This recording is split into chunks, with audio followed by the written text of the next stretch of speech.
Bueno, vamos a ver si puede encontrar el libro, la carta a los Gálatas. Bien, Gálatas capítulo 5, vamos a hablar acerca de caminar en poder, pero no en cualquier poder, sino en el poder del Espíritu de Dios, caminando en el poder del Espíritu Santo. ¿Cómo es esto de caminar? Si la vida fuera una carrera, ¿qué tipo de carrera nos parece que sería? Una carrera de velocidad, 500 metros, 200 metros, 1000 metros, una carrera de obstáculos, una maratón. Bueno, cada uno puede pensar cómo sería, cómo está siendo su vida espiritual, su vida. De hecho, desde el momento que entregamos nuestra vida a Cristo, tenemos vida eterna, o sea que esta vida espiritual ha comenzado, ya estamos en carrera. ¿Cómo la visualiza esta carrera? Es una carrera que todos nosotros que estamos hoy aquí estamos corriendo. No corremos unos contra otros, en este sentido. No se parece tanto a una carrera de 500 metros. Un poco por las pruebas en la vida del creyente se parece a una carrera de obstáculos, que hay que sortearlos. También se parece a aquellas carreras en las cuales se pasaba el testimonio, ¿sí? Porque de hecho nosotros corremos carreras en la carrera cristiana y corremos llevando un testimonio. El testimonio era aquel objeto que era llevado por el corredor y al llegar a un punto, el corredor que lo esperaba estaba listo para salir corriendo y salía con el objeto, testimonio se llama, en su mano y salía corriendo. En cierta manera también se asemeja la vida cristiana, la vida espiritual, a la carrera de postas, ¿sí? Porque de hecho nosotros estamos corriendo. Yo tengo esto claro de que estoy corriendo, pero yo estoy, y todos nosotros debemos hacer lo mismo, ser conscientes de que yo quiero dejar esta posta a otro. Y es interesante, si ustedes han visto cómo son estas carreras, el que le deja el testimonio cuando es el momento a otro, el testimonio del Evangelio, podemos decir, no termina de correr, todavía corre un poco más, porque todavía viene con el impulso y hasta que se termina su carrera, su vida. Y es así que bueno que todos nosotros tengamos también esta actitud de correr este tipo de carreras, aunque es con obstáculos, también es una carrera de postas y debemos estar listos para compartir este testimonio con otros que correrán muchos más años que nosotros. Algunos de los que están aquí seguramente van a vivir mucho más que yo. Cuando yo ya no esté, espero que puedan recordar, bueno, el que me dio la posta del Evangelio fue Carlos y ahora yo corro, pero ya en el 2010, algunos de ustedes, estamos en el 2026, en el 2010 algunos de ustedes van a ser ya veteranos y ya están pensando, ya en cualquier momento le tengo que dejar la posta no a uno, sino a varios, en el 2110. En el 2110, y algunos van a estar veteranos y le estarán dejando la posta, ojalá que a muchos a través de su vida, y también estén corriendo. Qué bueno es ver la carrera de la vida cristiana, la vida espiritual como una posta. Pero también podemos pensar en la vida espiritual como una carrera de largo aliento. Pablo decía, me proyecto a la meta, al premio del supremo llamamiento de Dios. Pero no corría solo, corría con una multitud de testigos que corrían juntamente con él. Él corría su carrera, nadie corre mi carrera, nadie corre tu carrera. Esta vida espiritual es única y es para mí. El Señor tiene obras para que yo ande en ellas mientras corro. Estoy teniendo que llevar mi testimonio de una manera tal que lo pueda dar en la mano a otro y corra, pero yo sigo corriendo. Las carreras, sin duda, dan una buena imagen de lo que es la vida cristiana. Pero hay maneras y maneras de correr, hay maneras de caminar, también hay caminatas. Hoy en día las corre caminatas, hay unos que caminan muy rapidito, tiqui, tiqui, tiqui, tiqui, Nos hacen recordar las caminatas de una hermana que tenemos acá adelante, que corre 1 hora y media, camina todos los días rapidito. Y también la vida espiritual es una caminata que hacemos juntos. Pero una cosa es caminar en nuestras fuerzas, después de hacer un buen desayuno, y otra cosa es caminar la vida cristiana en el poder de Dios. En realidad no podemos vivir la vida cristiana, o sea, la vida que honra a Cristo, que muestra a Cristo, no podemos hacerlo sin el poder del Espíritu Santo, ¿sí? No lo podemos hacer en mi fuerza de voluntad, en mi conocimiento, en mis talentos, en mis relaciones, en mis sueños, en mis proyectos. No es posible, porque eso sería la vida personal, individual, humana de cada uno. La vida espiritual es vivida de una manera diferente. Dice el pasaje de Gálatas capítulo 5, digo pues, versículo 16 al 25, andad en el Espíritu, y no satisfagáis los deseos de la carne, porque el deseo de la carne es contra el Espíritu, y el del Espíritu es contra la carne. Y estos se oponen entre sí para que no hagáis lo que quisieres. Pero si sois guiados por el Espíritu, no estáis bajo la ley.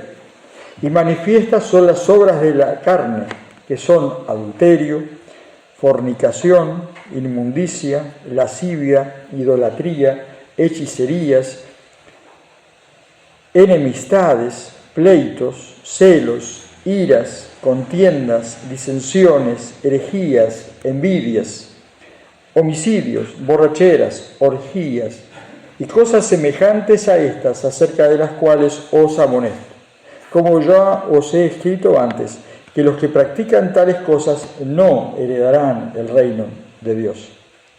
Mas el fruto del Espíritu es amor, gozo, paz, paciencia, benignidad, bondad, fe, mansedumbre,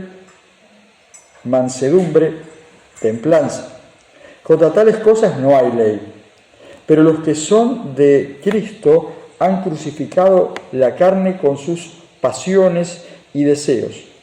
Si vivimos por el Espíritu, andemos también por el Espíritu. No nos hagamos vanagloriosos, irritándonos unos a otros, envidiándonos unos a otros. Primeramente en el versículo 16, digo pues, andad en el Espíritu y no satisfagáis los deseos de la carne. Vemos, por un lado, un mandato, ¿sí? La victoria de los deseos de la carne no se logra mediante un esfuerzo humano o la ley.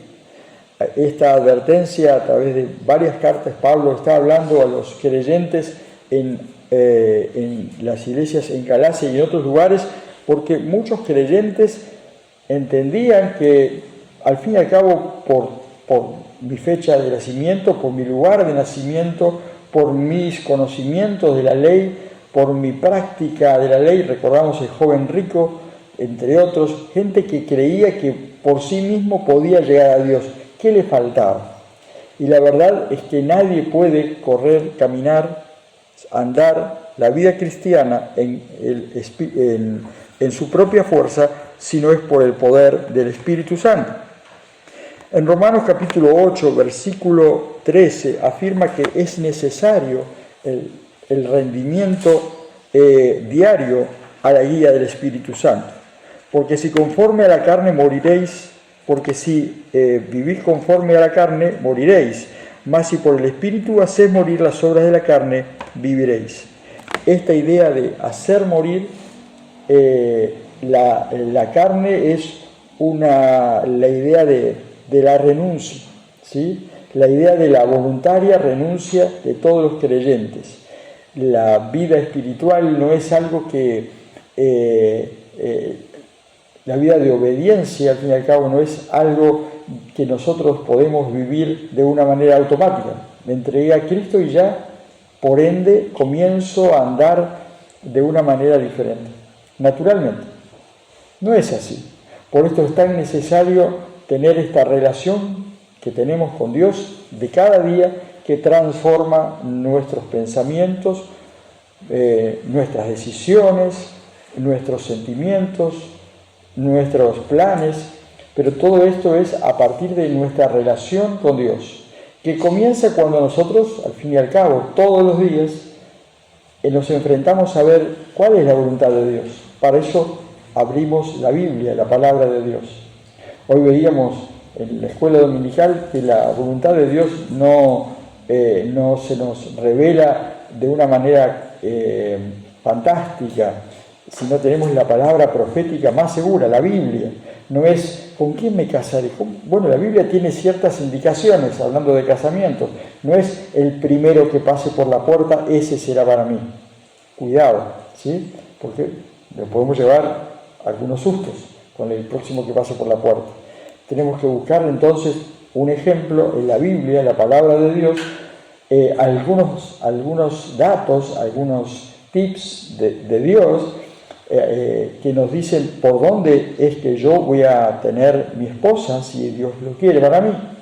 Entonces encontramos, por ejemplo, que debo buscar o debo estar atento entre aquellos que comulgan la misma fe. ¿Sí? No nos unamos en yugo desigual con los incrédulos. ¿Sí? Este es el plan de Dios, porque la familia debe dar testimonio de la obra de Dios. ¿Y qué comunión tiene el que no es creyente con el creyente? No es posible. Entonces es necesario que el Espíritu, que por el Espíritu, por la obra poderosa de Dios en nuestra vida, la obra que encontramos afirma Hechos 1:8, que recibiremos poder del Espíritu Santo, no tan solamente para ser testigos de Cristo, sino para ser transformados. No podemos ser transformados si no es por la obra de Dios. Al fin y al cabo, es Dios que produce el hacer como el querer por su buena voluntad.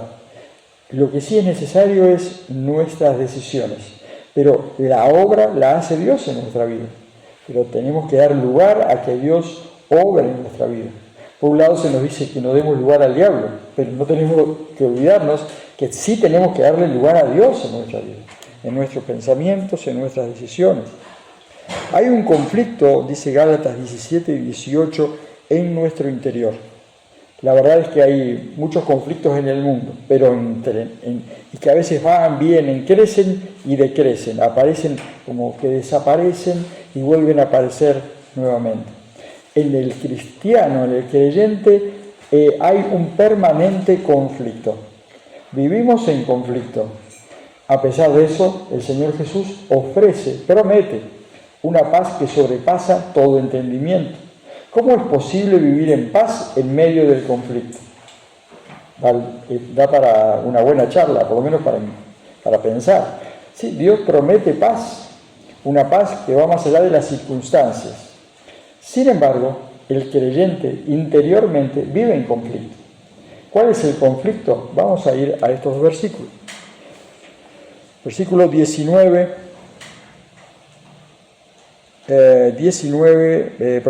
versículo 17 y 18. Porque el deseo de la carne es contra el espíritu y el del espíritu es contra la carne, y estos se oponen entre sí, para que no hagáis lo que queréis, pero si sois guiados por el espíritu, no estáis bajo la ley. La verdad es que esto es una realidad, ¿sí? Hay un conflicto, y es que el conflicto no es, como dice la Biblia, entre la carne y nuestro espíritu. Es entre la carne, nuestra parte, nuestra humanidad, y Dios, y el Espíritu de Dios, porque el Espíritu anhela otra cosa que es lo que anhela nuestro cuerpo. Nuestro cuerpo todavía está sufriendo aquellas decisiones que Adán tomó en el jardín del Edén, esta tendencia a buscar lo malo. También está sufriendo las consecuencias de nuestras propias decisiones antes de entregar nuestra vida a Cristo. Y aún está sufriendo las tentaciones que el mundo ofrece, que Satanás propone, y es seducido de acuerdo a sus propias debilidades. Eso enseña la Biblia. Por otro lado, el Espíritu de Dios que ha sellado nuestra vida quiere otra cosa para nosotros. no quiere desobedecer, no quiere apartarnos del Dios vivo, quiere acercarnos. La Biblia dice que nos anhela celosamente. Esto es una realidad. Dice Santiago 4:5, ¿o pensás que la Escritura dice en vano, el Espíritu que Él ha hecho morar en vosotros nos anhela celosamente? Nos recuerda entonces nuevamente que esta transformación necesaria para que la vida de Dios sea manifiesta en nosotros, para mostrar a Cristo, por eso nos llamamos cristianos, ¿sí? Para mostrar a Cristo es necesario la obra de Dios ganando esta batalla en nosotros.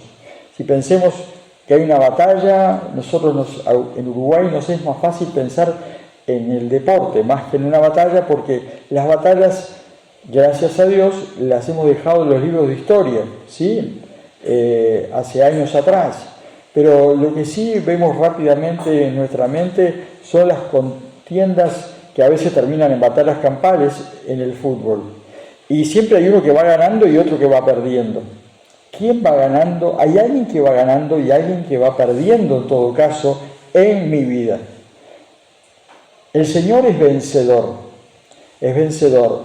Él no es perdedor, pero yo estoy perdiendo la batalla que se da en mí cuando no permito que el Espíritu Santo obre en mi vida, ¿sí? Cuando no le doy lugar a que Dios obre, cuando no tomo decisiones que hacen que el Espíritu de Dios limpie mi vida.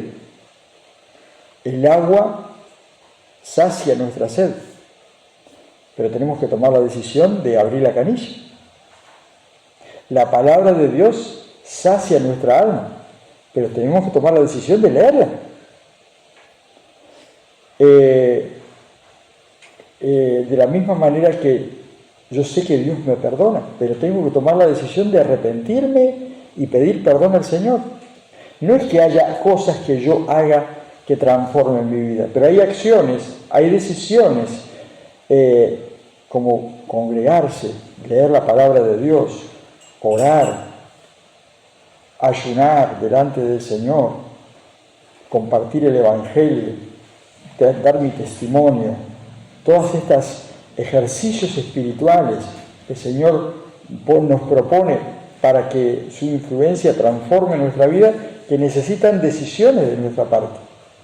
No debe haber aquello, si yo digo, bueno, pero hoy estoy muy cansado porque ayer tuve una jornada larga, no me da ni para levantarme para la iglesia, la semana que viene voy. No vas a ser ni menos creyente ni más creyente, pero sin duda te vas a perder este día y seguramente muchos días la oportunidad de ser victorioso, de que Dios continúe obrando en tu mente y en mi corazón para ser transformado. Porque de esto se trata la vida espiritual, la vida cristiana, esta carrera. No podemos salir de la meta. La meta nuestra fue el día que entregamos nuestra vida a Cristo. Y la largada, ¿no? Y la meta es Cristo. Y hay un proceso virtuoso que debe darse en nosotros, ¿sí? No vicioso, un proceso virtuoso que sea de transformación. No puedo ser el mismo hombre, el mismo joven o la misma mujer que salí del momento que entregué mi vida a Cristo y ser la misma persona 20 años después. Entonces, he corrido en vano, porque si no ha habido una transformación, no puedo llegar de la misma manera delante del Señor. Esto debe cuestionar nuestra realidad.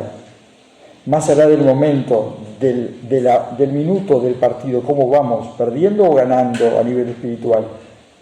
El Señor es ganador, lo aclaramos de vuelta. El diagnóstico, versículo 19-21, dice, y manifiestas son las obras de la carne. Y aquí dice muchas cosas, pero hay muchas más, pero con estas alcanza. Manifiestas son las obras de la carne, o sea, son las obras consecuencia de que el Espíritu de Dios no está obrando en nuestra vida. Cuando se manifiestan estas cosas es porque hay algo en nuestro interior que provoca esto. Todos hemos pasado por la pubertad, algunos todavía están pasando por allí. Y nos sale, ¿se acuerdan que, por lo menos a mí, yo comía chocolate y me salían granitos? No sé, algunos de ustedes, hay gente que le parecía un choclo. Y no te reviente los granitos. Todos recordamos esto, y el calor de la pubertad y todo eso. Cuando eso sucede, estoy mostrando lo que hay en mi interior. ¿Sí? Cuando estas obras que vamos a leer ahora aparecen en nuestra vida, estamos mostrando que hay en nuestra vida. Si estas obras de la carne son puntuales, son manifestadas en nuestra vida. Peor, si es una práctica en nuestra vida, mucha atención, porque aquí advierte acerca de que el cristiano no practica estas cosas. Leemos: manifiestas, o sea, notorias a los demás, son las obras de la carne, que son adulterio, fornicación, inmundicia, lascivia, idolatría, hechicerías, enemistades, pleitos, celos, iras, contiendas, disensiones, herejías, envidias, homicidios, borracheras, orgías y cosas semejantes a estas. Y aquí deja una lista que nosotros podemos ampliar. Acerca de las cuales os amonesto, como ya os he dicho antes, que los que practican tales cosas no heredarán el reino de Dios. Las obras de la carne son evidentes en los que son dominados por la carne, o sea, por aquellas personas que o son directamente no creyentes o son creyentes que puntualmente no están dejando que el Espíritu de Dios esté obrando en su vida, no están teniendo una relación diaria, personal con el Señor, de tal manera que el poderoso Espíritu de Dios no obra, no porque no puede, sino porque nosotros se lo impedimos. Y aquí es cuando tenemos un poquito que temblar, porque al final de este pasaje dice que los que practican estas cosas no heredarán el reino de Dios. La advertencia es a los cristianos, no porque puedan perder su salvación, sino les advierte acerca de, vamos a ver, revisemos nuestra vida, porque si esta es nuestra práctica de vida, revisá si realmente has entregado tu vida a Cristo.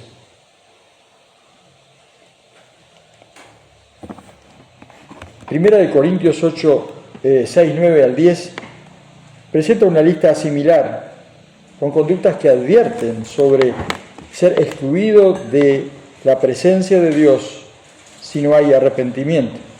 Dice: ¿no sabéis que los injustos no heredarán el reino de Dios?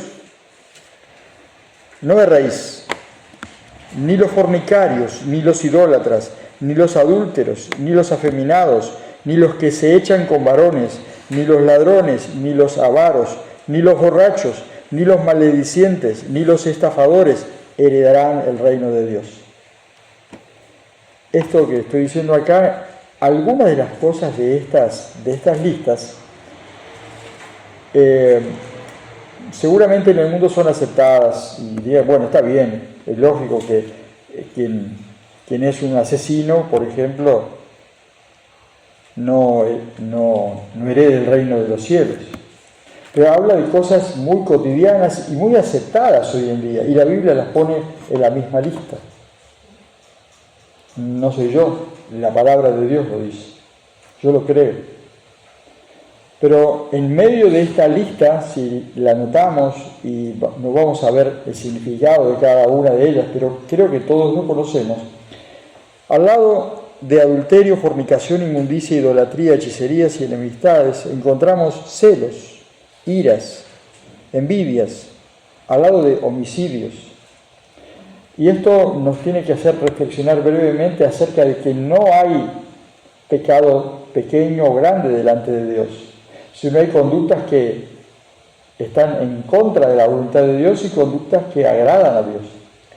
Los que hemos entregado nuestra vida a Cristo, por el poder del Espíritu de Dios, podemos agradar, podemos obedecer a Dios. Pero cuidado con estas conductas, cuidado con las obras pequeñas. Nos cuidamos de, no soy adúltero, no maté a nadie, pero cuidado con aquellos pecados en nuestra vida que son aparentemente, bueno, es mi manera de ser, soy un poco envidioso. Cuidado porque están al lado de los homicidios. Yo soy un poco celoso, yo me enojo fácilmente, soy memorioso, decía alguien. Yo sé que 2 por 3 ando haciendo líos y he causado algunas divisiones. Cuidado, porque estas cosas se ven en las iglesias. Se ven en las iglesias. La Biblia no tan solamente habla de la iglesia en Galacia. La palabra de Dios llegó al siglo XXI. Y estas cosas que se veían en las iglesias del primer siglo se viven hoy en día. Y advierte Pablo a los creyentes, cuidado de aquellos pecados groseros, pero también de aquellos pecados que son aparentemente tildados o definidos como nuestra personalidad o pequeños defectos que tenemos. Porque la Biblia los engloba en el mismo lugar. Versículos 22 y 23 dice, mas el fruto del Espíritu es amor, gozo, paz, paciencia, benignidad, bondad, fe, mansedumbre, templanza. Contra tales cosas no hay ley. El carácter cristiano no es un conjunto de reglas. Esta era la idea un poquito que algunos tenían, estos grupos de judaizantes, gente que quería poner junto con la gracia que viene con la obra de Jesucristo en la cruz, algunas reglas que había que seguir. Entonces, si sos cristiano no podés hacer esto y esto. Pablo les aclara, les explica, guiado por el Espíritu de Dios, que en realidad eso no define a un cristiano. Lo que define a un cristiano es el fruto del Espíritu. O sea, es la consecuencia, el fruto, de la presencia y de que le damos lugar al obrar de Dios en nuestra vida. En la vida del creyente que está en comunión con Dios, este fruto también es evidente. Es una persona llena de amor. Leemos la lista nuevamente, todos la recordamos. Llena de amor, llena de gozo, llena de paz, llena de paciencia, llena de bondad, de mansedumbre y de templanza.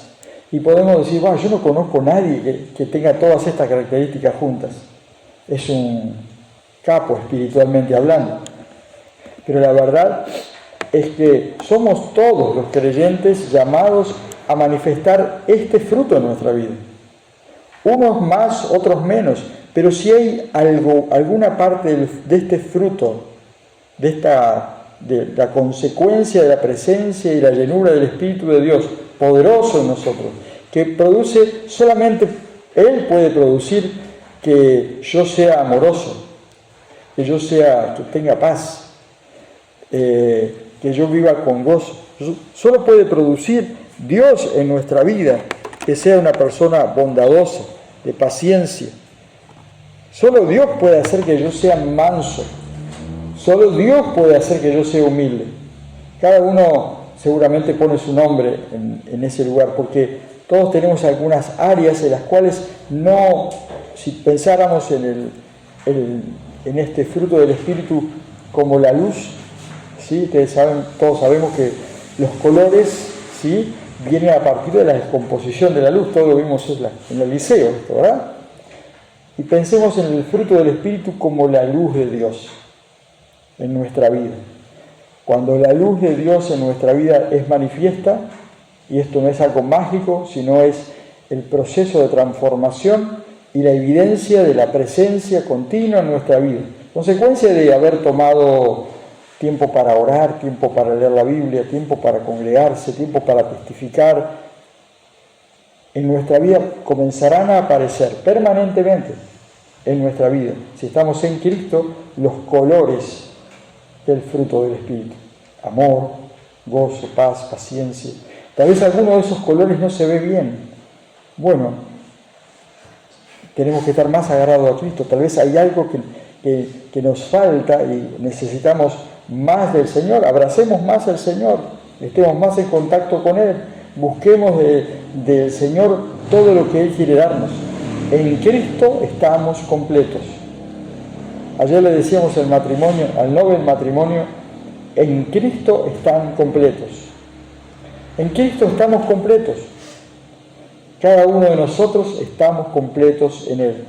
Y podemos preferir muchas veces no disfrutar de esa plenitud en Cristo, pero somos llamados a vivir en esa plenitud en Cristo. Y que los colores del fruto del Espíritu, yo pienso en estas imágenes, ¿no? La luz o el Espíritu de Dios y los colores, los millones de colores que pueden significar el fruto del Espíritu, son visibles en nuestra vida. Somos llamados a brillar y a hacer luz. Es una buena imagen que nuestra vida esté llena del color o de los colores del fruto del Espíritu de Dios. En Colosenses 3:5 nos habla acerca de la necesidad, como dice Gálatas 5, 24 y 25, de hacer morir lo que no agrada a Dios. Leemos 24 y 25, dice: pero los que son de Cristo han crucificado, esto es pasado, la carne con sus pasiones y deseos.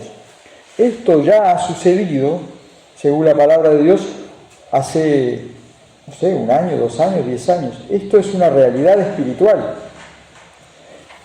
Entonces, si vivimos por el Espíritu, andemos por el Espíritu.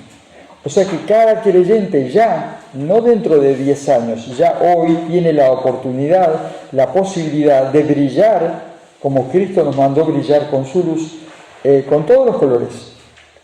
No tenemos que esperar a ser 10 discipulados y venir 3 años seguidos a todos los cultos.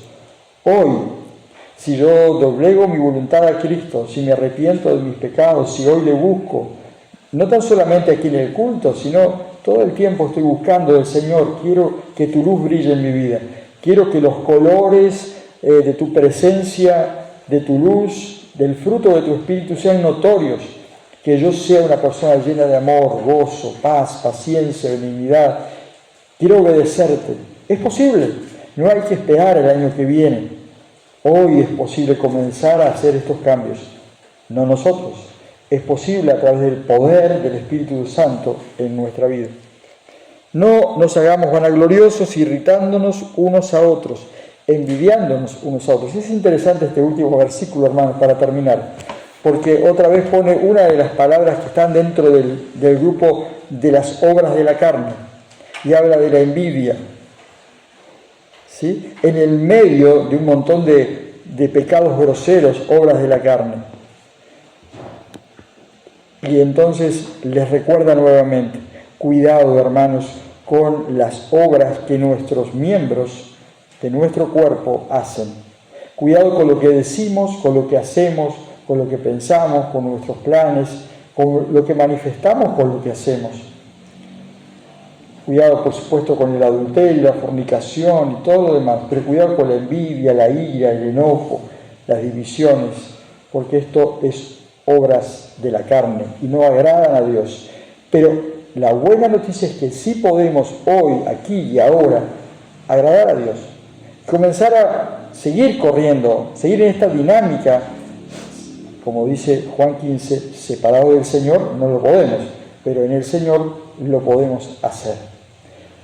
Tengamos conciencia de que el Señor quiere que cada uno de nosotros brille, pero no brille con su luz propia, no brille porque es simpático, porque es alto, porque es inteligente, porque tiene experiencia, porque tiene dinero, porque tiene... No, que brille porque Cristo brilla en su vida. Que los colores del fruto del Espíritu son notorios. Hay un versículo que a mí me gusta mucho, que dice: en esto conocerán todos que son mis discípulos. O sea, nos parecemos a Cristo. Si tuvieran amor los unos para con los otros, que no es casualidad, el amor es parte del fruto del Espíritu y es notorio, debe ser notorio en cada uno de nosotros. Y el amor se manifiesta de maneras concretas. El fruto del Espíritu se manifiesta de maneras concretas. No es solamente algo etéreo. El amor se manifiesta en obras, en hechos.